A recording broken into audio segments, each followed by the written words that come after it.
अस्सलाम वालेकुम। आप देख रहे हैं पीए न्यूज एचडी और मैं हूं आपके होस्ट सादिया बतूल।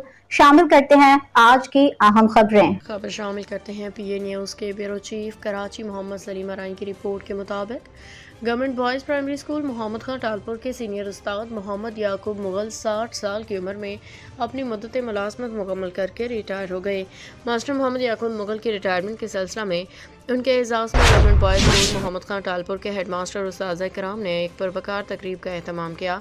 तकरीब में टाउन कमेटी झिडू के चेयरमैन मीर कामरान खान टालपुर साहब, वाइस चेयरमैन जफर हुसैन अराई साहब, काउंसलर हजरात और शहर के मुअज़्ज़िज़ीन ने शिरकत की। तकरीब से chairman town committee Mir Kamran Khan Talpur, vice chairman Zafar Hussain Arain, senior उस्ताद साइम मुबीन कायम खानी और हेड मास्टर साहब ने खिताब किया।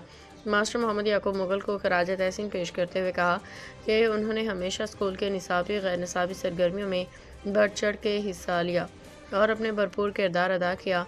हर दिल अजीज़ शख्सियत मास्टर याकूब मुगल ने कहा कि मैंने अपनी सर्विस के दौरान हमेशा अपने स्कूल का नाम रोशन करने की भरपूर कोशिश की।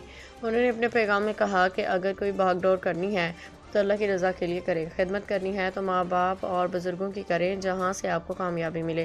उन्होंने कहा कि मैं आज इस पर वकार तकरीब मुनाकिद कराने पे हेड मास्टर साहब और साज़ कराम का शुक्रिया अदा करता हूँ कि उन्होंने मेरी हौसला अफजाई की, मुझे इतनी मोहब्बत दी और मेरी काविशों को सराहा। तकरीब के आखिर में मेहमानों के लिए बेहतरीन ज़हराने का एहतमाम किया गया। न्यूज स्टूडियो से अब तक के लिए इतना ही। मजीद खबरों और अपडेट्स के लिए देखते रहिए पीए न्यूज एचडी।